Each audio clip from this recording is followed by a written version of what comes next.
Kannada fashion ವರ್ಲ್ಡ್ಗೆ ಸ್ವಾಗತ ಸುಸ್ವಾಗತ. ನಾವಿವತ್ತು ಈ ರೀತಿ ಪಟ್ಟಿದು 3 ಡಾಟ್ ಬ್ಲೌಸ್ ಬಗ್ಗೆ ತಿಳ್ಕೊಳ್ಳೋಣ. ನಿಮಗೆ ಗೊತ್ತಿರೋ ಹಾಗೆ ಇಲ್ಲಿ ಡಬಲ್ ಪಟ್ಟಿ ಸಿಂಗಲ್ ಪಟ್ಟಿ ಕರೆಕ್ಟ್ ಆಗಿ ನೀವು ಸ್ಟಿಚ್ ಮಾಡಿಲ್ಲ ಅಂದಾಗ ಹೀಗೆ ವೇರ್ ಮಾಡಿದಾಗ ಇಲ್ಲಿ ಪಟ್ಟಿ ಓಪನ್ ಟೈಪ್ ಅಲ್ಲಿ ಕಾಣುತ್ತೆ. ಹಾಗೇನೆ ಇಲ್ಲಿ ನೋಡ್ತಾ ಇರ್ಬೋದು ನೀವು ಪಟ್ಟಿ ಮತ್ತೆ ಕಫ್ ಯಾವ ರೀತಿ ಕೂತಿದೆ ಅಂತ. ನಿಮ್ಗೆ ಯಾವುದೇ ರೀತಿ ರಿಂಕಲ್ ಇರಲ್ಲ, ಹಾಗೇನೆ ಶೋಲ್ಡರ್ ಡ್ರಾಪ್ ಆಗ್ತಾ ಇರಲ್ಲ. ನಿಮ್ಗೆ ಕಾಣಿಸ್ತಿರೋ ಹಾಗೇನೆ ಇದು ಡೀಪ್ ನೆಕ್ ಬ್ಲೌಸ್. ಫ್ರಂಟ್ ಅಲ್ಲಿನೂ ಅಷ್ಟೇ ಈ ರೀತಿಯಾಗಿ ಡೀಪ್ ಇಟ್ಟಾಗ ಇಲ್ಲಿ ಲೂಸ್ ಇರಬಾರ್ದು. ಲೂಸ್ ಇದ್ದಾಗ ಏನಾಗತ್ತೆ ಅಂತ ಅಂದಾಗ ನಿಮ್ಗೆ ಶೋಲ್ಡರ್ ಡ್ರಾಪ್ ಕೂಡ ಆಗತ್ತೆ. ಹಾಗೇನೆ ಇಲ್ಲಿ ಕಂಕಳ ಹತ್ರ ರಿಂಕಲ್ ಬರುತ್ತೆ ಅಂತ ಹೇಳ್ತಾ ಇರ್ತೀರಲ್ಲ, ನೋಡಿ ಯಾವುದೇ ರೀತಿಯಾದಂತಹ ರಿಂಕಲ್ ಬರಲ್ಲ. ಹಾಗೇನೆ ಬ್ಯಾಕ್ ಅಲ್ಲಿ ಕೂಡ ಅಷ್ಟೇ ನೋಡಿ ಫುಲ್ ಡೀಪ್ ನೆಕ್ ಬ್ಲೌಸ್. ಆದ್ರೆ ಇಲ್ಲಿ ಯಾವುದೇ ರೀತಿ ಕುಪ್ಪೆ ಆಗ್ಬೋದು, ರಿಂಕಲ್ ಆಗ್ಬೋದು, ಯಾವುದೇ ರೀತಿಯಾದಂತಹ ಟ್ಯಾಗ್ ಕೂಡ ನಾನು ವೇರ್ನ ಮಾಡಿಲ್ಲ.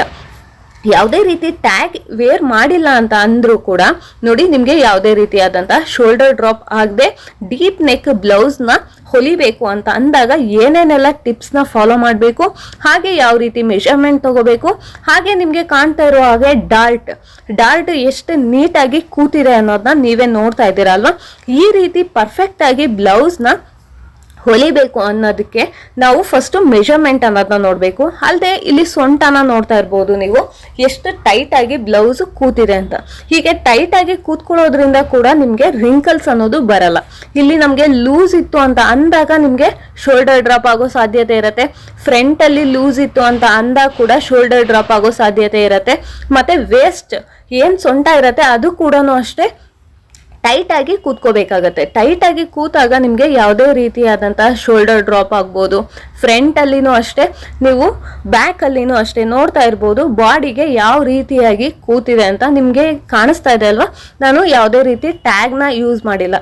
ಯಾವುದೇ ರೀತಿ ಟ್ಯಾಗ್ ಯೂಸ್ ಮಾಡಿಲ್ಲ ಅಂದ್ರೂ ನಮ್ಗೆ ಯಾವುದೇ ರೀತಿಯಾದಂತಹ ಶೋಲ್ಡರ್ ಡ್ರಾಪ್ ಆಗದೆ ನೀಟಾಗಿ ಕೂತಿದೆ ಫ್ರಂಟ್ ಮತ್ತೆ ಬ್ಯಾಕ್. ಇದನ್ನ ನಾವು ಮೆಷರ್ಮೆಂಟ್ ನಲ್ಲಿ ತೆಕ್ಕೋಬೇಕಾಯ್ತು ಅಂತ ಅಂದಾಗ ಯಾವ ರೀತಿ ತೆಗಿಬೇಕು ಅನ್ನೋದನ್ನ ಕೂಡ ತೋರಿಸ್ಕೊಡ್ತಾ ಇದ್ದೀನಿ. ಹಾಗೇನೆ ನೀವು ನಿಮ್ಗೆ ಶೋಲ್ಡರ್ ಅನ್ನೋದು ಇಲ್ಲಿ ಜಾಯಿನ್ ಆಗಿರೋದು ಪರ್ಫೆಕ್ಟ್ ಆಗಿ ಶೋಲ್ಡರ್ ಹತ್ರನೇ ಕೂತ್ಕೋಬೇಕು, ಮೇಲೆ ಕೆಳಗೆ ಕೂತ್ಕೋಬಾರ್ದು. ಹಾಗಾಯ್ತು ಅಂತ ಅಂದಾಗ ಕೂಡ ನಿಮ್ಗೆ ಬಾಡಿ ಅನ್ನೋದು ಕರೆಕ್ಟ್ ಆಗಿಲ್ಲ ಅಂತ. ಮತ್ತೆ ಸ್ಲೀವ್ ನೋಡ್ತಾ ಇದ್ದೀರಲ್ಲ, ಇಲ್ಲಿ ನನಗೆ ಒಂದು ಪಿನ್ ಪಾಯಿಂಟ್ ಅಷ್ಟು ಲೂಸ್ ಇದೆ. ಇಷ್ಟು ಲೂಸ್ ಇದ್ರೆ ಸಾಕಾಗತ್ತೆ, ಇಲ್ಲ ಇನ್ನೂ ಟೈಟ್ ಬೇಕು ಅಂದ್ರೆ ಟೈಟ್ ಕೂಡ ಮಾಡ್ಕೋಬಹುದು. ಹಾಗೆ ಫ್ರಂಟ್ ಅಲ್ಲಿನೂ ಅಷ್ಟೇ ಇಲ್ಲಿ ನಮ್ಗೆ ಏನ್ ಕೂತಿದೆ ಇದು ಡೀಪ್ ಅನ್ನೋ ತರ ಇರ್ಬೇಕೇ ಹೊರತು ಹೀಗೆ ಲೂಸ್ ಆಗ್ಬಾರ್ದು. ಲೂಸ್ ಆದಾಗ ಕೂಡ ನಿಮ್ಗೆ ಕರೆಕ್ಟ್ ಆಗಿ ಬಂದಿರಲ್ಲ. ಹಾಗೆ ಇಲ್ಲಿ ಸೊಂಟನೂ ಅಷ್ಟೇ ಟೈಟ್ ಆಗಿ ನೀಟಾಗಿ ಕೂತ್ಕೋಬೇಕು. ಟೈಟ್ ಅಂದಿದ ತಕ್ಷಣ ನಮ್ಗೆ ತುಂಬಾನೇ ಇರಿಟೇಷನ್ ಆಗೋ ರೀತಿಯಲ್ಲಿ ಅಲ್ಲ, ಪರ್ಫೆಕ್ಟ್ ಆಗಿ ಕೂತ್ಕೊಂಡ್ರೆ ಸಾಕಾಗತ್ತೆ. ಹಾಗೇನೆ ಇಲ್ಲಿ ಬ್ಯಾಕ್ ಅಲ್ಲಿ ಕೂಡ ತೋರಿಸ್ತಾ ಇದೀನಿ ನೋಡಿ, ನಿಮ್ಗೆ ಎಲ್ಲೂ ಲೂಸ್ ಅನ್ನೋ ತರ ಆಗ್ಲಿ, ನೀವು ಬಾಡಿ ಮೂವ್ಮೆಂಟ್ಸ್ ಮಾಡಿದಾಗ ವೇರಿಯೇಷನ್ ಅನ್ನೋದು ಕೂಡ ಆಗ್ಲಿ ಆಗ್ತಾ ಇಲ್ಲ ಅಲ್ವಾ. ಈ ರೀತಿಯಾಗಿ ಬ್ಲೌಸ್ ನ ಕೂತ್ಕೊಂಡ್ರೆ ನಿಮ್ಗೆ ಪರ್ಫೆಕ್ಟ್ ಆಗಿದೆ ಬ್ಲೌಸ್ ಅಂತ ಅರ್ಥ. ಸೊ ಈಗ ಇದನ್ನ ನಾವು ಮೆಷರ್ಮೆಂಟ್ ಮಾಡೋದು ಹೇಗೆ ಅನ್ನೋದನ್ನ ನಾನು ಡೀಟೇಲ್ ಆಗಿ ತೋರಿಸ್ತಾ ಇದ್ದೀನಿ, ನೀಟಾಗಿ ನೋಡ್ಕೊಳ್ಳಿ. ನೋಡಿ ಇಲ್ಲಿ ಭುಜದ ಹತ್ರ ಈ ರೀತಿಯಾಗಿ ಇಟ್ಟಾಗ ನಿಮ್ಗೆ ಇಲ್ಲಿ ವೇರಿಯೇಷನ್ ಬರುತ್ತೆ. ಇಲ್ಲಿ ಸ್ವಲ್ಪ ಅಪ್ ತರ ಬಂದು ಹೀಗೆ ಡೌನ್ ಬರುತ್ತೆ. ನೀವು ಮುಂಭಾಗದಲ್ಲೇನೆ ಫ್ರಂಟ್ ಗೆ ಲೆಂತ್ ನ ತೆಗಿಬೇಕು. ನಾನು ಇಲ್ಲಿ ಫ್ರಂಟ್ ಬ್ಯಾಕ್ ಎರಡರದ್ದು ಲೆಂತ್ ನ ತೋರಿಸ್ತಾ ಇದ್ದೀನಿ, ನೋಡ್ಕೋಬಹುದು ನೀವು. ಫುಲ್ ಲೆಂತ್ ಬಂದು 15 ಇಂಚು ಅಂದ್ರೆ ನಿಮ್ದು ಎಷ್ಟು ಬ್ಲೌಸ್ ಇದೆ ಅಷ್ಟಕ್ಕೆ ಕರೆಕ್ಟ್ ಆಗಿ ನೀವು ಇಟ್ಕೊಂಡಾಗ ನೋಡಿದ್ರಲ್ಲ 15 ಇಂಚಸ್ಗೆ ಬರುತ್ತೆ. ಹಾಗೇನೆ ಇಲ್ಲಿ ಪಟ್ಟಿ ಎಷ್ಟಕ್ಕೆ ಬಂದಿದೆ ಅಂತಾನು ನೀವು ನೋಡ್ಕೊಂಡ್ರೆ ನಿಮ್ಗೆ ಫ್ರಂಟ್ ಬ್ಯಾಕ್ ಎರಡರದ್ದು ಫುಲ್ ಲೆಂತ್ ಅನ್ನೋದು ಸಿಗತ್ತೆ. ನೋಡಿ 13 ಇಂಚಸ್ಗೆ ಫ್ರಂಟಿಗೆ ಬಂದಿರತ್ತೆ, ಬ್ಯಾಕಿಗೆ 15 ಇಂಚಸ್ಗೆ ಬಂದಿರುತ್ತೆ. ಇದಕ್ಕೆ ನೀವು ಸ್ಟಿಚಿಂಗ್ ಮಾರ್ಜಿನ್ ಅನ್ನ ನೀವು ಎಕ್ಸ್ಟ್ರಾ ತಗೋಬೇಕು. ಜಸ್ಟ್ ನಾನೀಗ ಹೇಗೆ ಮೆಷರ್ ಮಾಡ್ಕೋಬೇಕು ಅನ್ನೋದನ್ನ ತೋರಿಸ್ತಾ ಇದ್ದೀನಿ. ಸೊ ಫ್ರಂಟ್ ಬ್ಯಾಕ್ ಎರಡರದ್ದು ಲೆಂತ್ ಅನ್ನೋದನ್ನ ನಾವು ಮೆಷರ್ ಮಾಡ್ಕೊಂಡಿದೀವಿ. ಫ್ರಂಟಿಗೆ ಪಟ್ಟಿ ಬಿಟ್ಟು ಮೆಷರ್ ಮಾಡ್ಕೊಳ್ಳಿ. ಹಾಗೇನೆ ಬ್ಯಾಕಿಗೆ ಆಯ್ತು ಅಂತ ಅಂದಾಗ ನಿಮ್ಗೆ ಏನ್ ಫುಲ್ ಲೆಂತ್ ಬಂದಿದೆ ಅದನ್ನ ನಾವು ಒಂದ್ ಕಡೆ ನೋಟ್ನ ಮಾಡ್ಕೊಂತೀವಿ. ಇಷ್ಟು ಫುಲ್ ಲೆಂತ್ ತೆಗೆದ ಆದ್ಮೇಲೆ ಫ್ರಂಟ್ ಅಂಡ್ ಬ್ಯಾಕ್ದು ಭುಜ ತಗೊಳೋದನ್ನ ತೋರಿಸ್ತಾ ಇದ್ದೀನಿ. ನೋಡ್ತಾ ಇದ್ದೀರಲ್ವಾ, ಇಲ್ಲಿ ನಿಮ್ಗೆ ಪಾಯಿಂಟ್ ಇರತ್ತಲ್ಲ, ಪಾಯಿಂಟ್ ಟು ಪಾಯಿಂಟ್ ನ ನೀವು ತಗೊಂಡಾಗ ನಿಮ್ಗೆ ಇಲ್ಲಿ ಭುಜದ್ದು ಮೆಷರ್ಮೆಂಟ್ ಅನ್ನೋದು ಬರುತ್ತೆ. ನೋಡಿ ಎಲ್ಲೂ ಟೇಪ್ ನ ಲೂಸು ಬಿಡ್ಬೇಡಿ, ತುಂಬಾ ಹೆವಿ ಟೈಟ್ ಕೂಡ ಮಾಡಬೇಡಿ. ಈ ಪಾಯಿಂಟ್ ಏನಿದೆ ಈ ಪಾಯಿಂಟ್ ಇಂದ ಈ ಪಾಯಿಂಟಿಗೆ ನೀಟಾಗಿ ಈ ರೀತಿಯಾಗಿ ಮೆಷರ್ ಮಾಡೋದ್ರಿಂದ ನಿಮ್ಗೆ ಭುಜ ಅನ್ನೋದು ಎಕ್ಸಾಕ್ಟ್ ಆಗಿ ಬರುತ್ತೆ. ಭುಜನ ಏನ್ ಮಾಡ್ಕೊಂತೀವಿ ಅಂದ್ರೆ ಆಫ್ ಮಾಡ್ಕೊಂತೀವಲ್ವಾ, ಹಾಗೆ ಈಗ ಇಲ್ಲಿ 15 ಬಂದಿದೆ, ಈ 15 ಆಫ್ ಮಾಡ್ತೀನಿ ಅಂತ ಆಯ್ತು ಅಂತ ಅಂದಾಗ ನಿಮ್ಗೆ 7.5 ಬರುತ್ತೆ.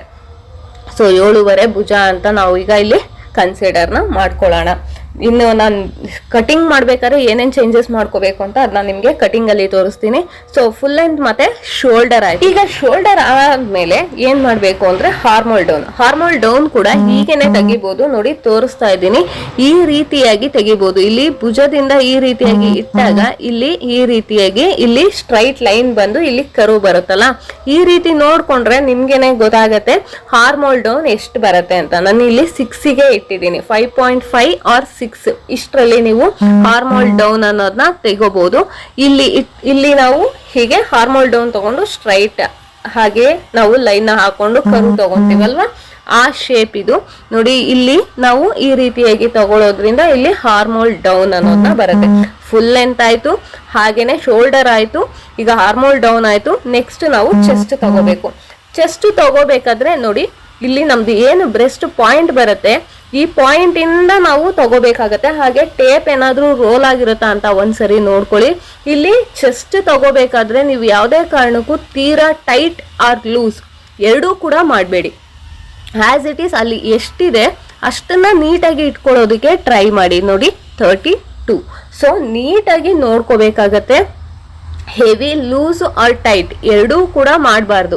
ಇಲ್ಲಿ ನಿಮ್ಗೆ ಎದೆ ಸುತ್ತಳತೆ ಏನ್ ಬಂದಿರುತ್ತೆ ಅದನ್ನ ಆಸ್ ಇಟ್ ಈಸ್ ತಗೊಳ್ಳಿ. ಎಲ್ಲೂ ಟೈಟ್ ಮತ್ತೆ ಲೂಸ್ ಎರಡೂ ಕೂಡ ಮಾಡದ ಹಾಗೆ ತಗೊಳ್ಳಿ. ಈಗ ಏನ್ ಮಾಡ್ಬೇಕು ಅಂತ ಅಂದ್ರೆ ನಿಮ್ಗೆ ಇಲ್ಲಿ ಬ್ರೆಸ್ಟ್ ಪಾಯಿಂಟ್ ನ ನಾವು ತಗೋಬೇಕು. ಈ ಬ್ರೆಸ್ಟ್ ಪಾಯಿಂಟ್ ನ ತಗೊಳ್ಳೋದಕ್ಕೂ ವೇರಿಯೇಷನ್ಸ್ ನ ಮಾಡ್ಕೋತಾ ಇರ್ತೀರಾ. ಸೊ ಹಾಗಾಗಿನೇ ನಾನು ಈ ರೀತಿಯಲ್ಲಿ ತೋರಿಸ್ತಾ ಇದ್ದೀನಿ. ನೋಡಿ ಈ ರೀತಿಯಾಗಿ ಬ್ರೆಸ್ಟ್ ಪಾಯಿಂಟ್ ನ ತಗೋಬೇಕು. ಇಲ್ಲಿ ನಮ್ದು ಏನ್ ಫಸ್ಟ್ ಡಾರ್ಟ್ ಪಾಯಿಂಟ್ ಬಂದಿದೆ ಇಲ್ಲಿಗೆ ತಗೊಂಡಾಗ ನಿಮ್ಗೆ ಪರ್ಫೆಕ್ಟ್ ಆಗಿ ಬರುತ್ತೆ. 10.5 ಬಂದಿದೆ ಫ್ರೆಂಡ್ಸ್, ಇದು 10.5ಗೆ ಅಂತ ಅಂದಾಗ ನೀವು 11 ಇಂಚಿಗೆ ಇಟ್ರೆ 10.5 ಕರೆಕ್ಟ್ ಆಗಿ ಬರುತ್ತೆ. ಯಾಕೆ ಅಂತಂದ್ರೆ ಭುಜ ಇರುತ್ತಲ್ವಾ, ಸೊ ಹಾಗಾಗಿ ಭುಜ ಒಂದ್ ಅರ್ಧ ಇಂಚು ಜಾಯಿನ್ ಆದಾಗ ನಿಮ್ಗೆ ಪರ್ಫೆಕ್ಟ್ ಆಗಿ ಬರುತ್ತೆ. ಇದು ಬ್ರೆಸ್ಟ್ ಪಾಯಿಂಟ್. ಈ ಬ್ರೆಸ್ಟ್ ಪಾಯಿಂಟ್ ಆದ್ಮೇಲೆ ಎರಡೂ ಬ್ರೆಸ್ಟ್ದು ವೇರಿಯೇಷನ್ಸ್ ಎಷ್ಟಿದೆ ಅನ್ನೋದನ್ನ ನೋಡ್ಕೋಬೇಕು. ಈ ಡಿಸ್ಟೆನ್ಸ್ ಎಷ್ಟಿದೆ ಅಂತ ನೋಡ್ಕೊಂಡಾಗ ನಿಮ್ಗೆ ಕರೆಕ್ಟ್ ಆಗಿ ಡಾರ್ಟ್ ಹಿಡಿಯೋದಕ್ಕೆ ಈಸಿ ಆಗತ್ತೆ. ಕೆಲವೊಂದ್ಸರಿ ಡಾರ್ಟ್ ಹಿಡ್ದಿರ್ತೀರಾ, ಅದು ಔಟ್ಸೈಡ್ ಅಂದ್ರೆ ಕರೆಕ್ಟ್ ಆಗಿ ಬಂದಿರಲ್ಲ. ಸೊ ಈಗ ನಾನು ವೇರ್ ಮಾಡಿದ್ದಾಗ ತೋರಿಸ್ತಾ ಇದ್ದೀನಲ್ವಾ, ನೋಡಿ ಪರ್ಫೆಕ್ಟ್ ಆಗಿ ಪಾಯಿಂಟ್ ಅನ್ನೋದು ಬಂದಿರತ್ತಲ್ಲ. ಸೊ ಆ ರೀತಿಯಾಗಿ ನೋಡಿ 3.5ಗೆ ಬರುತ್ತೆ ನಿಮ್ದು ಡಿಸ್ಟೆನ್ಸ್. 3.5 ಅಂದ್ರೆ ಆಫ್ ಅಂತ ಮಾಡ್ಕೊಂಡು ನಾವು ತಗೊಂಡಾಗ 3.5 ಅಂತಂದ್ರೆ 7 ಬರುತ್ತೆ. 7 ಅಂತ ತಗೊಂಡದ್ದು ನೋಡಿ. ಅಷ್ಟು ನಾವು ಪಾಯಿಂಟ್ ನ ತಗೊಂಡ್ಮೇಲೆ ಇಲ್ಲಿ ಏನ್ ಬಂದಿದೆ ಈ ಡಬಲ್ ಪಟ್ಟಿ ಸಿಂಗಲ್ ಪಟ್ಟಿ ಇದನ್ನ ಕೂಡ ಮೆಷರ್ ಮಾಡಿ ತೋರಿಸ್ತಾ ಇದ್ದೀನಿ. 7 ಬಂದಿದೆ. ಸೊ ನಿಮ್ಗೆ 6.5 7.5 ತನಕ ಬಂದ್ರೆ ಸಾಕು, ಅದಕ್ಕಿಂತ ಜಾಸ್ತಿ ಬರಬಾರ್ದು ಇಲ್ಲಿ ಪಟ್ಟಿ ಅನ್ನೋದು. ಸೊ ಈ ರೀತಿಯಾಗಿ ನೀವು ಮಾಡ್ಬೇಕಾಗತ್ತೆ. ಹಾಗೇನೆ ಇಲ್ಲಿ ನೆಕ್ ಡೀಪ್ ನ ತಗೋಬೇಕಾದ್ರೆ ಕೂಡ ಅಷ್ಟೇ, ನೆಕ್ ಡೀಪು 7.5 ಇದೆ. ಫ್ರಂಟ್ ನೆಕ್ ಡೀಪು 7.5 ಇದೆ. ಇದು ನೀವು ಎಷ್ಟು ಡೀಪ್ ವೇರ್ ಮಾಡ್ತೀರಾ ಅನ್ನೋದ್ರ ಮೇಲೆ ಕೂಡ ಡಿಪೆಂಡ್ ಆಗುತ್ತೆ. ಇಷ್ಟು ನಾವು ಮೆಷರ್ ಮಾಡಿ ಆದ್ಮೇಲೆ ಈ ವೇಸ್ಟ್ ತಗೋಬೇಕಾದ್ರೆ ಸ್ವಲ್ಪ ಆದಷ್ಟು ಲೂಸ್ ತಗೊಳ್ಳೋದಕ್ಕಿಂತ ಏನಿದೆ ಆಸ್ ಇಟ್ ಈಸ್ ಹೀಗೆ ಸ್ವಲ್ಪ ಟೈಟ್ ಮಾಡಿ ತಗೊಂಡ್ರೆ ಬೆಟರ್. ಯಾಕಂದ್ರೆ ನಮ್ಗೆ ವೇಸ್ಟ್ ಅನ್ನೋದು ಟೈಟ್ ಆಗಿ ಕೂತ್ಕೊಳ್ಳೋದ್ರಿಂದ ನಿಮ್ಗೆ ಯಾವುದೇ ರೀತಿಯಾದಂತಹ ರಿಂಕಲ್ಸ್ ಅನ್ನೋದು ಬರಲ್ಲ. ನೋಡಿ ಕಾಣಿಸ್ತಾ ಇದೆ ಅಲ್ವಾ, ಈ ರೀತಿಯಾಗಿ ಹಿಡಿದು ನೀವು ಮೆಷರ್ ಮಾಡಿ ತಗೊಳ್ಳೋದ್ರಿಂದ ವೇಸ್ಟ್ ನ ತುಂಬಾನೇ ನೀಟಾಗಿ ಬರುತ್ತೆ. ಮತ್ತೆ ವೇಸ್ಟ್ ಅನ್ನೋದು ಸ್ವಲ್ಪ ಲೂಸ್ ಆಯ್ತು ಅಂದಾಗ ಕೂಡ ನಿಮ್ಗೆ ರಿಂಕಲ್ಸ್ ಬರೋ ಸಾಧ್ಯತೆ ಇರುತ್ತೆ. ಎಲ್ಲೂ ರಿಂಕಲ್ಸ್ ಬರಬಾರ್ದು ಅಂದಾಗ ವೇಸ್ಟ್ ಏನ್ ಮೆಷರ್ಮೆಂಟ್ ಇದೆ ಅಷ್ಟನ್ನ ನೀಟಾಗಿ ತಗೊಳ್ಳಿ.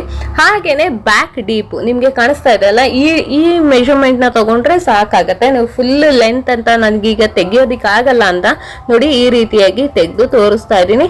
ಇಲ್ಲಿಂದ ಹೀಗೆ ಹಿಡಿದು ತೆಗಿಯೋದು. ಈ ಡೀಪ್ ನ ನೀವು ಮೆನ್ಷನ್ ಮಾಡ್ಕೊಂಡ್ರೆ ಕೂಡ ಅಷ್ಟೇ ನೀಟಾಗಿ ನೀವು ಎಷ್ಟು ಅನ್ನೋದು ಗೊತ್ತಾಗತ್ತೆ. ನೋಡಿ 3.5 ಇದೆ ಇಲ್ಲಿ ಬ್ಯಾಕ್ ಡೀಪು. ನಾನು ಬಾಟಮ್ ಇಂದ ತೋರಿಸ್ತಾ ಇದ್ದೀನಲ್ಲ, ಸೊ ಹಾಗಾಗಿ ಮೇಲಿಂದ ತೋರಿಸೋದಕ್ಕೆ ಅಷ್ಟು ನೀಟಾಗಿ ಆಗ್ತಾ ಇಲ್ಲ. ಸೊ ಇಷ್ಟು ನಾವು ಮೆಷರ್ ಮಾಡಿ ಆದ್ಮೇಲೆ ಸ್ಲೀವ್ ಲೆಂತ್ ನೋಡ್ತಾ ಇದ್ದೀರಲ್ಲ, ಈ ರೀತಿಯಾಗಿ ಹಿಡಿದು ಮೆಷರ್ ಮಾಡ್ಕೋತಾ ಇದ್ದೀನಿ. ಸೊ ಸ್ಲೀವ್ ಲೆಂತ್ 10 ಇದೆ. ಸೊ ಏನ್ ಲೆಂತ್ ಇದೆ ಇದು ಅಷ್ಟೇ ವೇರಿಯೇಷನ್ಸ್ ಅನ್ನೋದನ್ನ ಮಾಡ್ಕೋಬಹುದು. 3/4 ಆಗ್ಬೋದು ಅಥವಾ ಮೆಗಾ ಸ್ಲೀವ್ಸ್ ಆಗ್ಬೋದು, ಲೆಂತ್ ಉದ್ದನಾದ್ರೂ ಆಗ್ಬೋದು ಗಿಡ್ಡನಾದ್ರೂ ಆಗ್ಬೋದು. ಸೊ ಅಷ್ಟಾದ್ಮೇಲೆ ಸ್ಲೀವ್ ರೌಂಡ್ ನ ಮೆಷರ್ ಮಾಡಿ ಆದ್ಮೇಲೆ ಹಾರ್ಮೋಲ್ ರೌಂಡ್ ನ ನೋಡಿ ಈ ರೀತಿಯಾಗಿ ಮೆಷರ್ ಮಾಡಿ ತಗೋಬೇಕು. ಹಾರ್ಮೋಲ್ ರೌಂಡ್ ನ ಈ ರೀತಿಯಾಗಿ ಮೆಷರ್ ಮಾಡಿ ತಗೊಂಡಾಗ ನಿಮ್ಗೆ ಪರ್ಫೆಕ್ಟ್ ಆಗಿ ಬರುತ್ತೆ. ನೋಡಿ ಈ ತರ ನೀಟಾಗಿ ಕೂತ್ಕೊಳ್ಳುತ್ತೆ, ಹಾಗೇನೆ ಪರ್ಫೆಕ್ಟ್ ಆಗಿ ಕೂಡ ಕೂತ್ಕೊಳ್ಳುತ್ತೆ. ಈ ರೀತಿ ಮೆಷರ್ ಮಾಡಿ ತಗೊಳ್ಳಿ. ಈಗ ಎಷ್ಟು ಬಂದಿದೆ ಅಂದ್ರೆ 15 ಬಂದಿದೆ. 15 ಬಂದಾಗ ಇದ್ರ ಅರ್ಧ ಭಾಗ ಅಂತ ಅಂದ್ರೆ 7.5. ನಿಮ್ಗೆಲ್ಲ ಗೊತ್ತಿರುತ್ತಲ್ಲ, ಅರ್ಧ ಭಾಗ ಅಂತ ತಗೊಂಡಾಗ ಹೀಗೆ ಮಾಡಿ 7.5. ನಿಮ್ದು ಕಂಕ್ಳು ಏನ್ ಬಂದಿದೆ ಅದು 7.5 ಬಂದಿದೆ. ಈ ರೀತಿ ಮೆಷರ್ ಮಾಡ್ಕೋಬೇಕು. ಎಲ್ಲಿ ಟೈಟ್ ಮಾಡ್ಬೇಕು, ಎಲ್ಲಿ ಲೂಸ್ ಮಾಡ್ಬೇಕು ಅನ್ನೋದನ್ನ ನೀಟಾಗಿ ನೋಡ್ಕೊಂಡ್ರೆ ನಿಮ್ಗೆ ಪರ್ಫೆಕ್ಟ್ ಆಗಿ ಬರುತ್ತೆ. ಈಗ ಈ ಪಟ್ಟಿದು ನೋಡ್ಕೋಬೇಕು ಅಂತ ಅಂದಾಗ ಪಟ್ಟಿ ನಿಮಗೆ ಏನ್ ಬಂದಿರತ್ತೆ ಅಂದ್ರೆ ಇಲ್ಲಿ ಉದ್ದ 13 ಬಂದ್ರೆ ಇಲ್ಲಿ ನಮ್ಗೆ 2.5 ರೆಡಿ ಪಟ್ಟಿ 2.5 ಬರಬೇಕು. ಇಲ್ಲಿ ಸೆಂಟರ್ ಅಲ್ಲಿ 2 ಇಂಚ್ ಬರಬೇಕು. ಹಾಗೇನೆ ಎಂಡಿಂಗ್ ಇಲ್ಲಿ ಏನ್ ಬಂದಿದೆ ಇದು ನಮ್ಗೆ ರೆಡಿಯಾಗಿ 2.5 ಬರ್ಬೇಕಾಗತ್ತೆ. ನಿಮ್ಗೆ ಪೂರ್ತಿ ಫಿನಿಶಿಂಗ್ ಆಗಿ ಇಲ್ಲಿ 2.5 ಬರ್ಬೇಕಾಗತ್ತೆ. ಅವಾಗ ನಿಮ್ಗೆ ಇಲ್ಲಿ ಪರ್ಫೆಕ್ಟ್ ಆಗಿ ಕೂತ್ಕೊಳ್ಳುತ್ತೆ. 13 ಇರುತ್ತೆ, ಸೊ 2.5 ಆಯ್ತು ಅಂತ ಅಂದಾಗ 15 ಇಲ್ಲಿ ಶೇಪ್ ನಾವು ತೆಗ್ದಿರ್ತೀವಲ್ಲ, ಹಾಗಾಗಿ ಇಲ್ಲಿ ನೀಟಾಗಿ ಈ ರೀತಿಯಾಗಿ ಕೂತ್ಕೊಳ್ಳೋದ್ರಿಂದ ಕಫ್ ಮೇಲೆ ಬರಲ್ಲ. ನಿಮ್ಗೆ ಪಟ್ಟಿ ಅನ್ನೋದು ಕರೆಕ್ಟ್ ಆಗಿತ್ತು ಅಂತ ಅಂದಾಗ ಇಲ್ಲಿ ಏನ್ ಬಂದಿರುತ್ತೆ ಇದು ಎತ್ಕೊಳ್ಳುತ್ತೆ. ಸೊ ನಮ್ದು ಏನ್ ಪಟ್ಟಿ ಅನ್ನೋದು ಪರ್ಫೆಕ್ಟ್ ಆಗಿದ್ದಾಗ ನಿಮ್ದು ಕಫ್ ಏನೇ ನಾವು ಎಷ್ಟೇ ಹೆವಿ ಚೆಸ್ಟ್ ಇತ್ತು ಅಂತ ಅಂದ್ರು ಅಪೋರ್ಟ್ಸಿಗೆ ಹೋಗಲ್ಲ, ಅವಾಗ ಪಟ್ಟಿ ಕೂಡ ಮೇಲ್ ಬರಲ್ಲ. ನಾವಿಲ್ಲಿ ಸೊಂಟನೂ ಟೈಟ್ ಮಾಡಿರೋದ್ರಿಂದ ಮತ್ತೆ ಪಟ್ಟಿನೂ ಪರ್ಫೆಕ್ಟ್ ಆಗಿರೋದ್ರಿಂದ ನೀವು ವೇರ್ ಮಾಡಿದಾಗ ತುಂಬಾ ಜನಕ್ಕೆ ಈ ರೀತಿ ಅನ್ಕಂಫರ್ಟಬಲ್ ಫೀಲ್ ಆಗ್ತಾ ಇರತ್ತೆ, ಪಟ್ಟಿ ಅನ್ನೋದು ಮೇಲ್ ಹೋಗ್ಬಿಡತ್ತೆ. ಸೊ ಹಾಗಾದಾಗ ಅವರಿಗೆ ತುಂಬಾನೇ ಬ್ಲೌಸ್ ಅನ್ನೋದು ಕಂಫರ್ಟಬಲ್ ಆಗ್ತಿರತ್ತೆ ಹೆವಿ ಚೆಸ್ಟ್ ಇದ್ದವರಿಗೆ. ಸೊ ಅಂತವರಿಗೆ ಕೂಡ ಅಷ್ಟೇ ಈ ರೀತಿಯಾಗಿರೋ ಪ್ಯಾಟ್ರನ್ ನಲ್ಲಿ ನೀವು ಕಟ್ ಮಾಡಿ ಸ್ಟಿಚ್ ಮಾಡಿದಾಗ ನಿಮ್ಗೆ ಯಾವುದೇ ರೀತಿಯಾದಂತ ಲೂಸ್ ಆಗ್ಬೋದು, ಹಾಗೆ ಪಟ್ಟಿ ಮೇಲಾಗುತ್ತೆ ಅನ್ನೋದಾಗ್ಬೋದು, ಮತ್ತೆ ಕಫ್ ಈ ತರ ಇತ್ತು ಅಂತ ಅಂದಾಗ ಹೆವಿ ಕಫ್ ಇತ್ತು ಅಂತ ಅಂದಾಗ ಕೂಡ ಪ್ರಾಬ್ಲಮ್ ಅದೇ ಇರೋ ಸಾಧ್ಯತೆ ಇರುತ್ತೆ. ಸೊ ಈಗ ನಾನು ಏನ್ ಪ್ಯಾಟ್ರನ್ ನ ತೋರಿಸ್ತೀನಿ ಅದೇ ಪ್ಯಾಟ್ರನ್ ಅಲ್ಲಿ ನೀವು ಕಟಿಂಗ್ ಮತ್ತೆ ಸ್ಟಿಚಿಂಗ್ ಮಾಡೋದ್ರಿಂದ ನಿಮ್ಗೆ ತುಂಬಾನೇ ಯೂಸ್ಫುಲ್ ಆಗುತ್ತೆ. ಈ ವಿಡಿಯೋ ನಿಮ್ಗೆಲ್ಲ ಇಷ್ಟ ಆಗಿದೆ ಅಂತ ಅನ್ಕೊಂತೀನಿ. ಇಷ್ಟ ಆಗಿದ್ರೆ ಲೈಕ್ ಮಾಡಿ, ಶೇರ್ ಮಾಡಿ, ಕಮೆಂಟ್ ಮಾಡಿ. ನೀವಿನ್ನೂ ನಮ್ಮ ಚಾನಲ್ಗೆ ಸಬ್ಸ್ಕ್ರೈಬ್ ಆಗಿಲ್ಲ ಅಂದ್ರೆ ಮರಿದೇ ಸಬ್ಸ್ಕ್ರೈಬ್ ಆಗಿ, ಪಕ್ಕದಲ್ಲಿರೋ ಬೆಲ್ ಐಕಾನ್ ನ ಕ್ಲಿಕ್ ಮಾಡಿ.